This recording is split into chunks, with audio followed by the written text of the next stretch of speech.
नमो ताहि जाति बहि अरहंतादिमः जो विद्यादि सागर सुधी जो विद्यादि सागर सुधी गुरु हैं हितैषी शुद्धात्म में निरत नित्य हितोपदेशी वे पाप ग्रीष्म ऋतु में जल हैं सयाने पूजून हैं सतत केवल ज्ञान पाने पूजून हैं सतत केवल ज्ञान पाने। बोले भगवान महावीर स्वामी के, आचार्य कुंद कुंद स्वामी के, आचार्य गुरुवर विद्यासागर मुनि महाराज,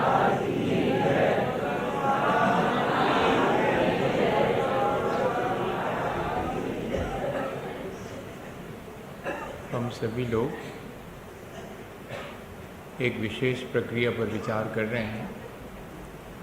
हमने पिछले दिनों ये बात बहुत स्पष्ट रूप से समझ ली है कि जब तक हमारे जीवन में हम अच्छा जीवन बनाने का विचार नहीं करेंगे तब तक अच्छे बनने की शुरुआत नहीं होगी।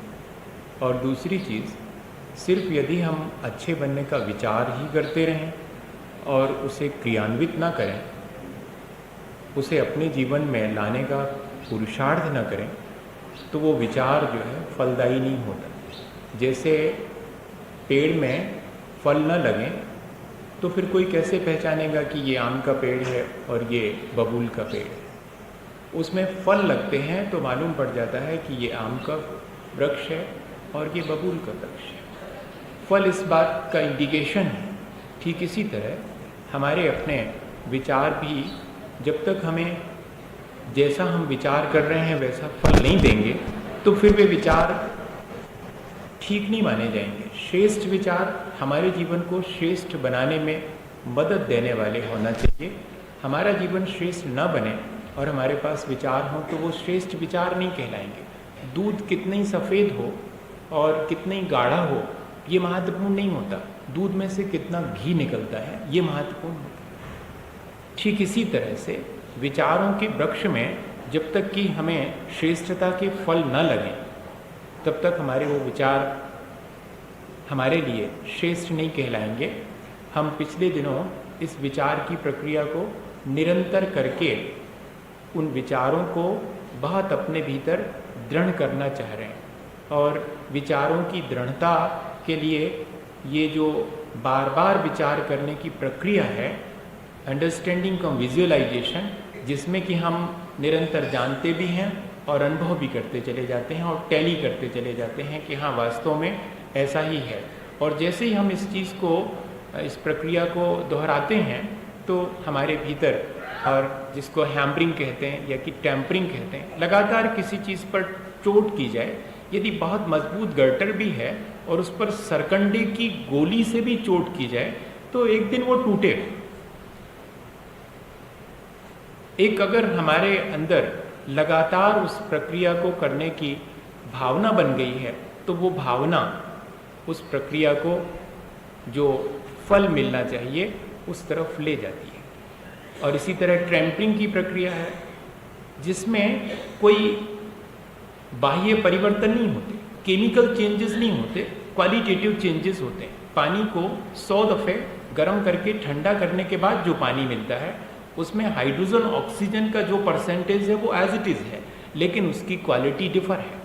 तो ये जो क्वालिटेटिव चेंजेस हैं वो भी इसी हैम्बरिंग की प्रक्रिया से या टेम्परिंग की प्रक्रिया से होता है।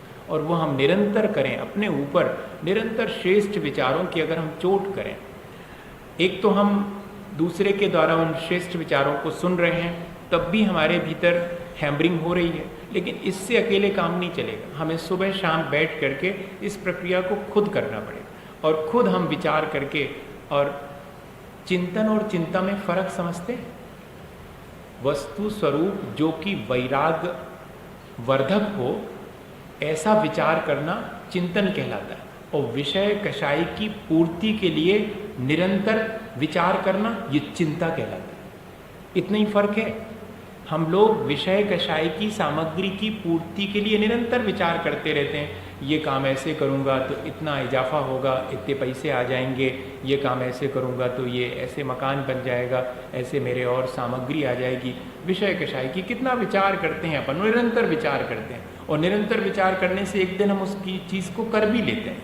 ये जो जितना भी एडवर्टाइजिंग का ज़माना है वो एक तरह से हमारे ऊपर हैमरिंग है, वो या टेम्परिंग की प्रोसेस है, और कुछ नहीं है। लगातार अगर कॉलगेट कॉलगेट कॉलगेट कहा जाए टेलीविज़न पर और सामने कोई एक बहुत बढ़िया प्रतीक रूप में उसका दिखाया जाए तो हमारे भीतर इतना गहरा इंप्रेशन पड़ता है कि जब अपन दुकान पर लेने जाते हैं बबूल, और हो सकता है कि कॉलगेट लेके आ जाए। इतना हैमरिंग, इतनी तेजी से हमारे भीतर उस चीज़ की प्रक्रिया होती है। ठीक यही प्रक्रिया यदि हम सुबह शाम बैठकर और अपने ऊपर स्वयं अपने को श्रेष्ठ विचारों से अवगत करें और निरंतर उन श्रेष्ठ विचारों को अपने जीवन में, चिंतन में रोज रोज लाते रहें, तो कोई वजह नहीं है कि हमारा जीवन अच्छा ना बने। अच्छा जीवन वही है जिसमें विचारों में फल लगना शुरू हो जाते हैं। आज हम इस समण सुत्तम में एक गाथा 507 नंबर की, या 505 और 507 दोनों अपन देख लेते हैं। इससे मालूम पड़ेगा कि थोड़ा सा आपको लगेगा कि मैं कहीं कहीं की गाथाएं कहीं से भी उठा करके ले रहा हूँ, क्योंकि इसमें भी संकलित ही हैं सारी गाथाएं। और हमने अभी सामायिक के बारे में किस तरह से उस प्रक्रिया को करना चाहिए ये समझा है। अब उस सामायिक की प्रक्रिया में ही कैसे हम और तेजी से अपने विचारों को निरंतरता दें, इसके लिए ये प्रक्रिया शुरू कर रहे हैं, जिसको कि हम अनुप्रेक्षा भी कहते हैं। मुहुर्मुहुर चिंतनम अनुप्रेक्षा, या कि दूसरी भाषा में कहें अपन साइंस की भाषा में तो अंडरस्टैंडिंग का विजुअलाइजेशन इज अनुप्रेक्षा। और यहाँ आचार्य भगवंत उसी प्रक्रिया को कह रहे हैं कि हम भावना भाएं, निरंतर भावना भाते हैं अगर वास्तविकता की, तो हमारे भीतर बहुत बड़े चेंजेस आते हैं। वही 12 भावनाएं या 12 अनुप्रेक्षा कहलाती हैं। ये अनुप्रेक्षा सूत्र हैं, जिसमें से 2 सूत्र अपन आज पढ़ते हैं और उन सूत्र पर विचार करेंगे कि हमारे जीवन में यदि हम एक निश्चित विचार रोज रोज दोहराएं तो वो निश्चित विचार हमारे जीवन को परिवर्तित कर देता है।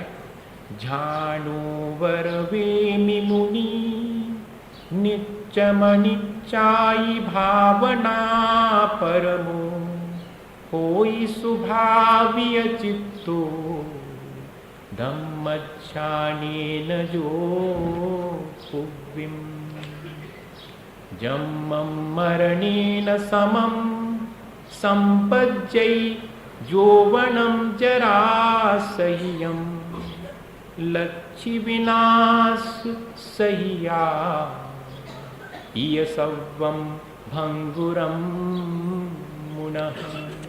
आचार्य महाराज ने इसका अनुवाद किया है, वो भी अपन पढ़ लें, फिर समझते हैं इस प्रक्रिया को। स्वाधीन चित्त करतु शुभ ध्यान द्वारा कर्तव्य आदिम यही मुनि भव्य प्यारा सध्यान संतिलित होकर भी सदा से भावो सदा सुखद द्वादश भावनाए है जन्म से मरण भी वह जन्म लेता वार्धक्य भी सतत यौवन साथ देता लक्ष्मी अतीव चपला बिजली बनी है संसार ही तरल है स्थिर ही नहीं है। All things on the running way. यहाँ विचार करें हम कि जो भी चीज़ है वो निरंतर व्यतीत होती चली जा रही है। मैं उसे जितना स्थिर बनाने की कोशिश करता हूँ वो निरंतर उतनी ही नष्ट होती चली जाती है। मैं सोचता हूँ कि ये जो मकान मैंने बनाया है वो बहुत दिनों तक टिका रहेगा, लेकिन जिस क्षण मैं उसे बनाना शुरू करता हूँ वो उसी क्षण से पुराना और धीरे धीरे टूटना शुरू हो जाता है। एक तरफ हम जिस चीज़ को कंस्ट्रक्ट करते हैं और मानते हैं कि हम उससे रच रहे हैं, वो दूसरी तरफ टूटना शुरू हो जाती है। कोई व्यक्ति जन्म लेता है, हम सोचते हैं कि वो जन्म लेकर के जिएगा, लेकिन एक एक सांस रोज मरण की तरफ चली जाती है। जन्म भी यहाँ मरण के साथ है, यहाँ रचना भी विध्वंस के साथ में है, यहाँ हर सृजन के साथ विध्वंस जुड़ा हुआ है। यदि हम अपने यौवन को देखते हैं तो वह भी अपने साथ धीरे धीरे बुढ़ापे को लिए हुए है। यहाँ जो भी संयोग संबंध हैं या कि जो भी वस्तुएं हैं वे सब निरंतर प्रभामान हैं। जैसे कि a man can not step twice in a river, एक कोई व्यक्ति दूसरी बार उस नदी में पैर रखना चाहे तो नहीं रख सकता, क्योंकि उस नदी में पहले जब पैर रखा था तो जो पानी बह रहा था अब वो पानी बहुत आगे बह के जा चुका है, कोई दूसरा पानी वहाँ आ गया है। तब लिखने वाले ने लिखा कि man can not step twice in a river, दूसरी बार हम एक ही नदी में पैर रख ही नहीं सकते, क्योंकि वो नदी का पानी तब तक बहुत अधिक बह चुका है। क्या ऐसा विचार हम कर सकते हैं? हमारा ध्यान ही नहीं जाता इस तरफ। हम निरंतर व्यतीत हो रहे हैं, ये ध्यान ही नहीं जाता। संसार के संयोग संबंधों और वस्तुओं की क्षणभंगुरता का विचार, ऐसा विचार अगर हमारे अंदर निरंतर बना रहे, कोई भी चीज हम लेकर के आए और जब हम उससे अपना ममत्व जोड़ लेते हैं किसी भी चीज से, तब हमें उस चीज के हमेशा बने रहने का भाव भी अपने भीतर पैदा हो जाता है। जिस चीज में हमारा जितना ममत्व होता है, हम उस चीज को उतना अधिक समय तक अपना बना के रखना चाहते हैं। देख लीजिएगा, चाहे वो संबंध हो, चाहे वो वस्तु हो, चाहे वो व्यक्ति हो, जिससे हमारा ममत्व का संबंध है, हम चाहते हैं कि ये ज्यादा समय तक स्थिर रहे, लेकिन वो निरंतर नष्ट होती चली जाती है और उसके नष्ट होने से हमें हमेशा दुखी होता है। हम जितना उससे शाश्वत बनाने की कोशिश करते हैं, हम अपने प्रयास में असफल होते हैं और निराश हो जाते हैं। हमें समझना चाहिए इस चीज़ को कि चीज़ें क्षणभंगुर हैं, संबंध भी सारे संयोगी संबंध सब क्षणभंगुर हैं, पर्यायें जितनी भी हैं वो सब क्षणभंगुर हैं। ऐसा विचार करने से होगा क्या? ऐसा विचार करने से हमारे अंदर जो गाफिलता है, जो भ्रम है, वो टूटेगा और भ्रम टूटने और वास्तविकता का पता लगने से बड़ी शांति मिलती है। किसी भी चीज का भ्रम हमें क्या करता है?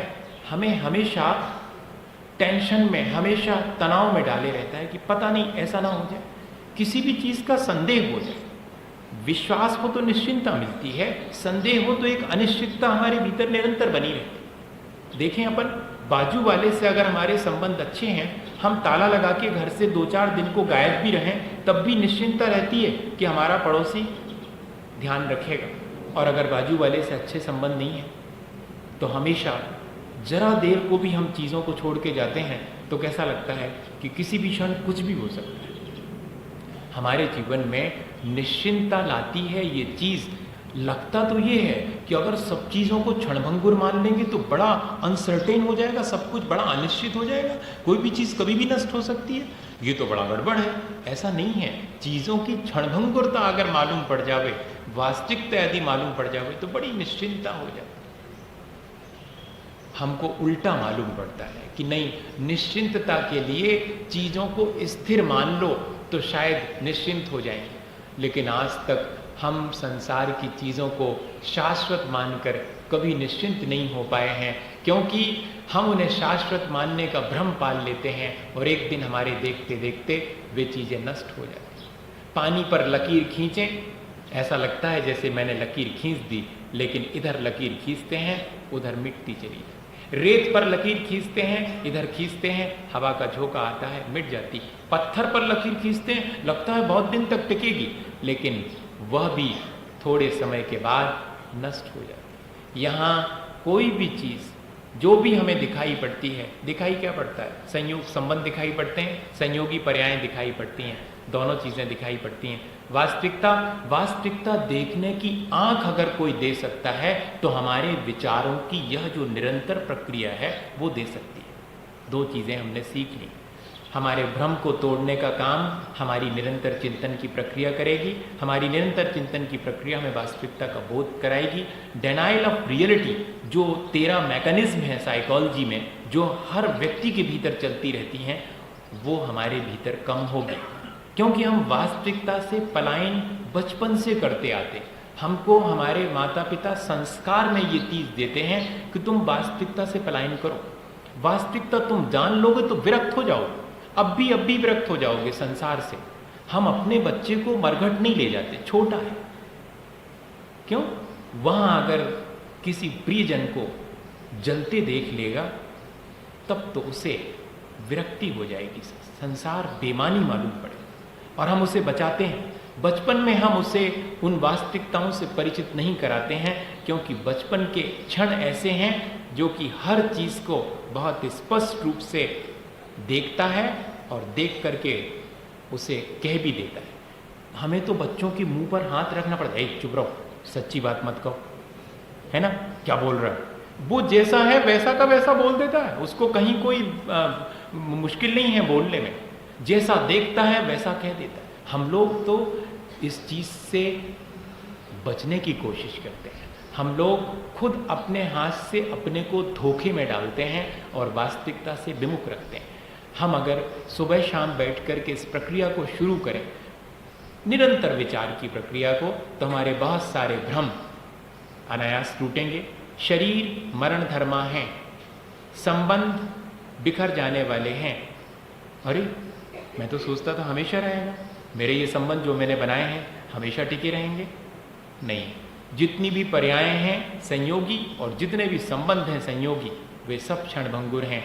कोई 1 दिन में, कोई 2 दिन में, कोई 4 दिन में, कभी न कभी टूट ही जाते हैं। द्रगदेक जहाँ तक पाते हैं तम का सागर लहराता है, फिर भी उस पार खड़ा कोई हम सबको खींच बुलाता है। मैं आज चला तुम आओगे कल, परसों सब संगी साथी, दुनिया रोती धोती रहती है, जिसको जाना है जाता है। मेरा तो मन होता डगमग, तट पर के इन हलकोरों से एकाकी पहुंचूंगा, जब मझधार न जाने क्या होगा। इस पार प्रभु तुम हो, सब है उस पार न जाने क्या। ये हरिवंश राय बच्चन ने लिखा है, बहुत प्रसिद्ध है ये इस पार उस पार उनकी कविता। लेकिन इसमें हमारे संसार की वास्तविकता का हमें दिग्दर्शन कराया है। हम मान के बैठते हैं कि हमने जन्म लिया है तो हमें मरना नहीं पड़ेगा। इससे बड़ा भ्रम कोई नहीं होता। आज हमारे पास यौवन है, हमेशा रहेगा, इससे बड़ा भ्रम कोई भी नहीं। ऐसे भ्रम हमने बहुत सारे पाल रखे हैं। हम कहते ज़रूर हैं, कोई हमसे पूछेगा तो हम कहते हैं कि भैया जिसने जन्म लिया उसको तो मरना ही पड़ेगा। वो तो जब दूसरे को समझाने का काम आता ना तब काम आती ये चीज़ें, अपने को समझाने के काम नहीं आती। वो जब दूसरे के यहाँ कोई मर जाता है तब अपन जाते हैं एकदम बढ़िया तैयार होकर के, और थोड़ा पहले उसके साथ आंसू बहाते हैं, फिर उसके कंधे पर हाथ रखते हैं, डोंट वरी, वो तो लगा ही हुआ है यार, संसार ऐसे ही है, सब जन्म मरण। और फिर अपने यहाँ पर होता तो वो भी आता है, हम तुम्हारा हिसाब चुकता कर देते। वो जब हमारे साथ हुआ था ना तो आपने समझाया था, तो अब हम आ गए और आपके लिए समझाते। एक बाबा जी थे, तो एक व्यक्ति के कोई नहीं रहा तो बड़ा दुखी था, वो बड़ा दुखी था। तो बाबा जी को उसका दुख देखा नहीं गया, उन्होंने उनको बहुत अच्छा उपदेश दिया, समझाया कि देखो संसार ऐसे ही है, बिल्कुल संसार की अनित्यता का दलबल दे देवता मार नहीं, वो राजा राणा छत्रपति हाथिन के असवार, जोवन ग्रह घन धन, क्या बोलते हैं उसको, हम तो भूल ही गए। अरे वो आप लोगों को कितना बढ़िया याद है ना। शब्दों में कितनी बातें हमने सीख रखी हैं, वे सब बातें जीवन से नदारत हैं। काश हम उन शब्दों में सीखी गई बातों को अपने जीवन में, मैंने इसलिए तो ऐसे ही गड़बड़ सड़बड़ बोलना शुरू किया था कि देखें सब लोग एकदम तैयार थे कि हाँ हम जानते हैं, हमें मालूम है राजा राणा छत्रपति। और आप अगर कहेंगे तो कहाँ गए चक्री जिन जीता भरतखंड सारा, पूरा सुना देंगे मंगत राय की 12 भावना की अनित्य भावना, सबको याद है। मजा यही है। हम यही कहना चाह रहे हैं, हमारा अभ्यास नहीं होने से हमारे पास इतने श्रेष्ठ विचार होने के बावजूद भी हमारे काम नहीं आते, दूसरे के काम कभी कभी आ जाते। अब हमें करना सिर्फ इतना ही है, कोई कमेंट नहीं कर रहे हैं, अपन सब अपने ऊपर ही व्यंग कर रहे हैं, अपने ऊपर ही हंस रहे हैं कि देखो तो सब तो जानते हैं, और इसके बावजूद भी कोई चाहिए हमें समझाने वाला। अरे अब हमें समझ लेना चाहिए, खुद ही सुबह शाम बैठकर अपने आप को समझाने की प्रक्रिया शुरू करनी चाहिए। जिंदगी निकल गई दूसरे को समझाते समझाते, अपने आप को अच्छे सजेशन देना अपने जीवन को परिवर्तित करने के लिए। वो अच्छा खासा उसने, साधु ने उस युवक को समझाया, उसके पिता नहीं रहे थे, बहुत दुखी था, वो संभल गया, संभल करके अपना काम शुरू कर दिया। और उसके मन में साधु के प्रति बड़ी श्रद्धा थी कि साधु तो ऐसा लगता है कि सुख दुख के से पार हो गए हैं, उनने हमको भी कितना बढ़िया उपदेश दिया और सुख दुख से पार हम भी हो गए, ऐसा उसने महसूस किया। लेकिन एक दिन जब वो उन बाबा जी की कुटिया के सामने से निकल रहा था तो बाबा जी के रोने की आवाज़, उसे बड़ा आश्चर्य हुआ कि बाबा जी रो रहे हैं, बाबा जी क्यों रो रहे होंगे, उन पर कौन सी विपत्ति आ गई। जाकर के देखा, पूछा कि बाबा जी क्या हुआ, क्या बताएं बेटे। अरे बाबा जी हुआ क्या, बोले वो कह ही नहीं पाए बाबा जी, इतने दुखी।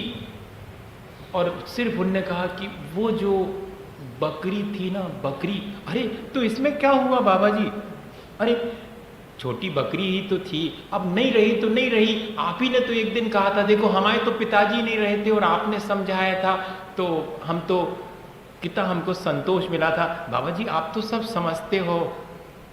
तब मालूम बाबा जी ने क्या कहा, भैया जिसके ऊपर बीतती है वो ही जानता है। तुम्हारे पिताजी नहीं रहे थे जब हमने तुम्हें समझा दिया था, लेकिन अब हमारी बकरी मर गई जो दूध देती थी, अब हमें कौन समझाए, हम सब जानते हैं। हम लोगों के साथ भी यही मुश्किल है, हम जानते हैं लेकिन जब स्थिति हमारे सामने आती है हम अपने आप को समझा नहीं पाते हैं। करना सिर्फ इतना सा है कि सुबह शाम इस बात का अभ्यास कर लेवें कि जब ऐसी स्थिति आए कि जिन चीज़ों को मैंने शाश्वत माना था और वे मेरे सामने नष्ट होती दिखाई पड़े, तब मैं अपने को ऑटो सजेशन दूं कि मैं पहले से ही जानता था कि यहाँ पर्यायें और संबंध सब क्षण भंगुर हैं, मैं उनको स्थिर बनाने की जो कोशिश करता हूँ वो मेरा भ्रम है। आज मुझे मालूम पड़ गया कि वास्तविकता तो यही है। और फिर जब वास्तविकता मालूम पड़ जाती है तो न हर्ष होता है और न विषाद होता है। असल में वास्तविकता मालूम नहीं पड़ने देने में हमारा मोह सहयोगी बनता है। इसीलिए लिखा है कि वैराग उपावन माही चितवो अनुप्रेक्षा भाई, मुनि सकल व्रति बड़भागी भव भोगन ते वैरागी। वे मुनि महाराज ही ऐसी 12 भावनाओं का चिंतन कर पाते हैं। हम अगर सामान्य गृहस्थ हैं तो हम उनसे शिक्षा लेकर के इन 12 भावनाओं का निरंतर अभ्यास तो कर ही सकते हैं। वैराग बढ़ता चला जाता है, मोह घटता चला जाता है, वास्तविकता जैसे जैसे मालूम पड़ती है भ्रम भी धीरे धीरे टूटते चले जाते हैं। हम लोग कितना संभालते हैं चीज़ों को, एक नया कपड़ा बनवाते हैं तो ऐसे रखते हैं उसको सजा करके, बनवाया था पहनने के लिए देखो तो, लेकिन इंतज़ार करते हैं किसी विशेष दिन का, उस दिन पहनेंगे। वो जब उनके यहाँ पर फंक्शन हुए, इस बात की बनी रहे कि हर चीज़ क्षणभंगुर है, तो 2 चीज़ें ध्यान में रखें, हम जन्म में भी उतने ही खुश होंगे और मरण में भी उतने ही खुश होंगे। हम चीज़ों के नए सृजन में भी उतने ही खुश होंगे और चीज़ों के टूट जाने पर भी ज़रा भी दुखी नहीं होंगे। ठीक ऐसे ही जैसे बच्चों के साथ है, गुब्बारा हाथ में आता है, उड़ाते हैं, अरे वाह कितना मज़ा आ रहा है गुब्बारे का, लेकिन गुब्बारा तो गुब्बारा है, क्षण भर के बाद जरा सा धक्का लगता है, फूट जाता है। फूट जाता है तो थोड़ी देर को तो चेहरा उदास होता है, फिर जोर से हंसता है कि वाह मज़ा आ गया। फूटने में भी मज़ा, अभी थोड़ी देर पहले जब उड़ रहा था तब भी मज़ा, और फूट गया तब भी ताली पीटता है वो बच्चा। लेकिन अपन ऐसा नहीं करता। जब नया कंस्ट्रक्शन होता है तब तो बड़ा आनंद आता है, और एक आध ईंट कहीं से टूटने लगे, या कि थोड़ी प्लास्टर उखड़ने लगे, या कि रंग फीका होने लगे, बड़ी बेचैनी होती है। एक पिताजी अपने बेटे को गुब्बारा टूटने पर समझा रहे थे। हाँ, कह रहे गुब्बारा तो टूटने के लिए ही होता है। तो वो बहुत हंसा बेटा कि हाँ ठीक बात, तो हम तुम्हें दूसरा गुब्बारा ले लेंगे। एक दिन ऐसा हुआ कि पिताजी रो रहे थे, उदास थे, तो माँ से मालूम उसने क्या पूछा था, क्या पिताजी का गुब्बारा फूट गया क्या, नया ला देंगे उनको, समझा दो क्यों रो रहे हैं, बेकार में परेशान हो रहे हैं। हाँ, बच्चों का गुब्बारा टूट जाता है तो वे फिर भी खुश हो लेते हैं। हमारे गुब्बारे अलग अलग किस्म के हैं, वे टूटते हैं तो हम दुखी हो जाते हैं। नहीं, नए सृजन में जितना सुख है वह नष्ट हो जाने पर भी कोई हमें दुख न दे सके, ये वास्तविकता का बोध हमारे भीतर आ जाए।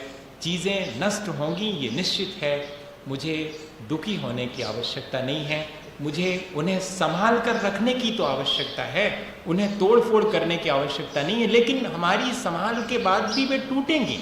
टूटने पर मुझे निराश नहीं होना, हताश नहीं होना, बल्कि नीड़ का निर्माण फिर जैसे कि चिड़िया रोज रोज घोंसला बनाती है, एक हवा का झोंका आता है, सारे तिनके नीचे गिर जाते हैं, लेकिन कभी भी चिड़िया उदास नहीं होती, कभी भी चिड़िया विमुख नहीं होती, अपने पुरुषार्थ से निरंतर घोंसला बनाती है। कितना भी टूट जाए लेकिन उसे मालूम है कि नहीं, ये तो टूटने के लिए है, इसमें निराश होने की, उदास होने की, हताश होने की क्या आवश्यकता है, मैं फिर से बनाऊं। चिड़िया का घोंसला तोड़ के देख लीजिएगा, उसे कोई दुख नहीं होता, वो फिर से बनाती। और हम तो चीज़ों को टूटते देखकर दुखी होते हैं। हमें इतना ही अपने को संभाल लेना चाहिए, और जो वास्तव में शाश्वत है उस शाश्वत को हम हमेशा स्मरण में बनाए रखें। शरीर का जितना ध्यान रखते हैं उसमें बैठे हुए आत्मा का भी उन्हीं क्षणों में याद आ जाए। शरीर को नहलाते धुलाते समय भी हम आत्मा का ध्यान कर सकते हैं, भोजन कराते समय भी, और भी जितनी भी क्रियाएं हैं उन सब के बीच ये निरंतरता बनी रह सकती है। आचार्यों ने शायद इसीलिए लिखा हुआ है कि चाहे हम सोते हों, जागते हों, उठते बैठते, आते जाते हों, हर अवस्था में जो पंच नमस्कार मंत्र का स्मरण करता है वो निरंतर अपने जीवन को ऊंचा उठाता है, कर्मों की निर्जरा करता रहता है। इतना आसान उपाय आचार्यों ने दिया है कि अनित्यता के साथ जो शाश्वत है उसका स्मरण बना रहे तो हमारे जीवन में परिवर्तन आए बिना नहीं रहेगा। मैंने शायद पहले ये उदाहरण सुनाया कि नहीं सुनाया, बहुत सारी छोटी सी चीज़ें रिपीट भी हो जाएंगी, लेकिन अवसर पर रिपीट होती हैं। मुझे थोड़ा सा ऐसा लग रहा है कि शायद मैंने सुनाया है, पर फिर भी एक बार अपन और उसको रिवाइज कर लें। क्या हुआ था कि एक बार एक व्यक्ति मिठाई खरीदने गया, तो वो मैं मिठाई वाले के यहाँ गया, तो मिठाई वाले ने जो है बहुत दिन से वहाँ दोने पड़े हुए थे। दोना तो समझते हैं वो, है ना, क्या बोलते हैं उसको, दोना ही बोलते हैं बस, तो फिर ठीक है, काम चलेगा, भाषा है। उस दोने में उठा करके उसने मिठाई रखी, बड़ा खुश हुआ दोना। खुश होना ही चाहिए था, क्योंकि अभी तक तो वहाँ पड़ा हुआ था, कोई इज्जत ही नहीं थी, सब ऐसे ही डाल देते थे कोने में, कोई पैर से आकर के धक्का दे जाता था। अब तो उसको उठाया गया, पहुँच करके साफ सुथरा बना करके उसमें मिठाई रख दी गई, हाथों हाथ लिया गया, दोना बड़ा खुश। दूसरे के हाथ में गया, अरे वाह मज़ा आ गया अब तो। और फिर इतने ही नहीं, वो भी उसको नीचे नहीं रख रहा, हाथ में पकड़े हुए है, और हाथ में पकड़े पकड़े गाड़ी में बैठ गया।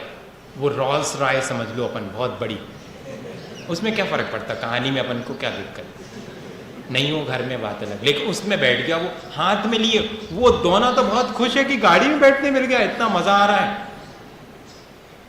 अब लेकर के जा रहा है, वो घर में पहुंचा तब भी नीचे नहीं रखा, हाथों हाथ एक से दूसरे हाथ में, और फिर बाद में प्लेट में सजा दिया गया और मेहमान के हाथ में चला गया। बहुत खुश, दिन बदल गए, है ना।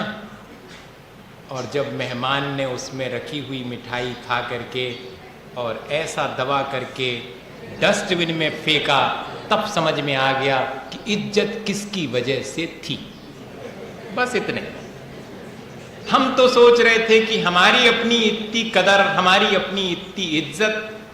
नहीं, इज्जत इसकी नहीं है, इसके भीतर बैठे वाले की है, हम भूल गए हैं। हम उसकी इज्जत नहीं करते हैं, इसकी ज़्यादा करते हैं। इतना सा परिवर्तन करना है, कोई बहुत बड़ा परिवर्तन नहीं करना है। सुबह शाम इस बात का अभ्यास करना है कि जितनी इसकी करते हैं उतना ही कम से कम इसकी भी तो करने लगे, भीतर बैठे वाले की। लेकिन नहीं हो पाता भैया। अपने प्रिय जन का भी शरीर मलिन हो जावे तब भी घृणा होने लगती है। उसके भीतर बैठा हुआ प्रियजन नहीं दिखाई पड़ता, उसका मलिन शरीर दिखाई पड़ता। बस यही हमारा दृष्टि का भ्रम है। वो चेतना दिखाई पड़ती रहे अपने भीतर भी और सबके भीतर भी, तो शायद बहुत कम राग द्वेष हो जाएंगे। हम तो बाहर का जो कुछ भी दृश्य जगत है वो देखते हैं और उसके माध्यम से सिवाय राग द्वेष के और कुछ उत्पन्न नहीं होता। और यदि हम उसके भीतर बैठी हुई चेतना को देखें तो राग द्वेष नहीं होगा, बल्कि प्रेम उमड़ेगा। मोह नहीं जागृत होगा, बल्कि एक निस्वार्थ उस चेतना के प्रति लगाव उत्पन्न होगा, उसके संरक्षण का, उसके सुरक्षा का भाव उत्पन्न होगा। हम अपनी दृष्टि को ऐसा बना लें यदि कि हम क्षण भंगुर के पीछे बैठे हुए शाश्वत को देख सकें, तो हमारी ये जो अनुप्रेक्षा है, ये जो भावना है, वो सही सही हमारे जीवन में लाभ दे पाएगी। इसी भावना के साथ में कि हम सब लोग जो है वो अपने जीवन को इस प्रक्रिया के द्वारा अच्छा बनाएं। शायद कोई और भी काम करना चाहते हैं, इसलिए मेरे से उन्होंने कहा है, जैसा कहा वैसा कह देता हूँ। मेरे से कहा गया है कि आप गुरु वंदना जल्दी से नहीं बोलना, अभी हमें दूसरा काम करना। हमने मान ली बात, उसमें क्या है, अपन बैठो चुपचाप, गुरु वंदना बाद में करेंगे। आचार्य गुरुवर विद्यासागर मुनि महाराज।